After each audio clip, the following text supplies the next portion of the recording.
With NEET PG counseling round the corner, what is the most common question concerning most of the students? Should I take DNB or MDMS? Should I compromise with the clinical branch or the degree?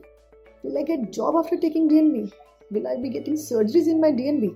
This, that and so many questions. Don't worry, in this video, all your questions related to DNB will be solved. So I'll make sure by end of this video, you will have enough knowledge so that in the counseling, you will be able to make an informed decision for yourself. Okay, so let's start with it. So DNB is a degree awarded by National Board of Examination, which was established in 1975. The main objective was to increase the standard of postgraduate courses in our country. But the problem were two. First, that DNB seats were there in government hospitals, in corporate hospitals and trustee hospitals. So that was the major difference. Where the MDMS seats were in colleges, the DNB seats were in the hospitals. Second, the entry exam that time was different, and somehow the quality control was not that well managed. That is why there was a lot of difference between DNB and MDMS. MCI that time did not consider the DNB as a teaching seat because they said if there are no undergraduates in the hospitals, there is no teaching opportunity and hence DNB is not a teaching seat. But since 2017, Ministry of Health and Family Welfare has clearly documented that now DNB and MDMS are totally equivalent. Now the entry exam is also the same, so the quality is well controlled, and on paper a DNB is as equivalent for a teaching job as an MDMS. There is only one flaw in that, and that is if you have done a DNB from a center which has less than 500 bed, you might need one additional SRship or post PG experience for that job, which is not much. 1 year is not that much. So almost all the DNB seats are as equivalent to that of MDMS. So this is the on paper reality. Now what is the ground reality? So we will discuss both the pros and cons of taking DNB. Let's discuss the advantages first. So advantages of DNB are basically four. First, if your NEET PG rank is not as good as you expected and you think you might have to compromise with your clinical branch, you do not need to do that. If you have a dream branch and you're getting a decent college in DNB, you can definitely go ahead. So with DNB, whatever clinical branch you are very interested in, even if you do not get a very good rank in NEET PG, you can still have that via taking a DNB. Right? So that is my personal advice, that your branch should always be your preference. Once you'll do 3 years of post-graduation, slowly you will be out of the college, you will be in a practice, the things will start fading away. What will stay with you forever is your branch.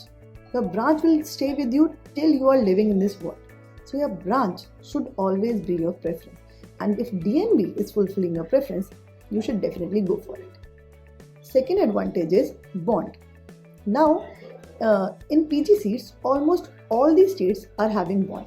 Be it Rajasthan, Gujarat, Tamil Nadu, Uttarakhand, UP. Initially UP had no bond, now there also it has 2 years bond. So bond is almost everywhere. But in DNB, till there is no bond up till now, and after doing post-graduation, you are free to have your choice whichever way you want to go. Third thing is that DNB seats are in big corporate hospitals. So DNB students tend to see the latest equipments, the latest cutting methodologies, and all the latest protocols being followed very strictly.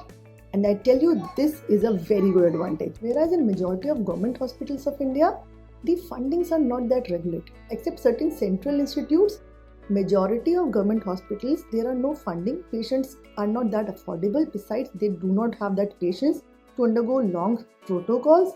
So they are generally lost to follow. The guidelines which you will be reading in the books, which are Western based, majority of time you will not be able to apply them in the patients if you are working in a government institute. So that is one disadvantage. Besides the surgical instruments, majority of the instruments in government hospitals are either outdated. Even if there are new equipments, they are always in scarcity. So you do not tend to see the latest surgeries, the latest surgical methodologies, And that's where the student doing MDMS in a government institute tends to lag behind. Like, I'll give you an example. When I was doing my post-graduation from a government institute in UP, when we used to do ovarian surgery, we used to send the patient for chemotherapy to KGMC. Majority of the patients were not able to reach also because they had no funding to take leave from the work for so long, neither they had the patience. Even when they used to reach, they were completely lost from our follow-up. We never used to know how they responded to their treatment. Were they okay? What happened to them? So there was some lack of all these things in the government institute. Whereas when I did my secondary DNB from a trustee hospital in Delhi, when we used to do surgery, the radiotherapy center was in the college, the chemotherapy center was in there. So we used to exactly know how the patient is responding. Is patient relapsing? Is patient getting completely corrected? What is happening? Is patient going one way or the other? We used to know exactly what is happening with the patient. So that is how the exposure, the level of exposure is pretty high in DNB seats. Besides, you tend to see the latest cutting instruments, latest cutting methodologies in DNB seats. So that is another advantage. The last advantage is the preference DNB is given abroad. So you must have heard it a lot of places that DNBs are given preference abroad. I tell you what is that. In abroad countries, UK, US, none of the Indian degrees, be it MDMS or DNB, are recognized. You have to give licensing exam there. You have to complete the number of years experience they want. Except few countries like New Zealand and Australia. There, if you have DNB degree, then they will count those many years as your specialty experience. And comparatively, the number of experience years which you have to complete in those countries is reduced. So at those places, DNB has a little more advantage than MDMS. So these are the advantages of DNB over MDMS. Now let's talk about the disadvantages. First disadvantage of DNB is the exit exam. Now NBE is conducting the entry exam for both MDMS and DNB. But the exit exam for MDMS is controlled by the universities itself. It is very well internally regulated, though you have an external examiner, but the major hand is of your own HOD. So passing rate is very high. Unless you have somehow developed a really bad relationship in 3 years, your passing rate is high. And you have to pass in theory and practical exam both in combination. Whereas DNB, the exit exam is also being conducted by NBE and your institution has absolutely no hand in that. So no manipulation of result can happen, never. Besides, you have to first get passed in theory, which is in itself a tough exam, and then only you become eligible for practical exam. In practical exam, your centers in far areas and your own institutes, your own consultants have no say into it. Like in my secondary DNB, my center was in Hyderabad. So first problem was of the language. I was not able to understand what the patient was trying to tell me. Patient was not getting my question. We had a translator, but the communication was really bad.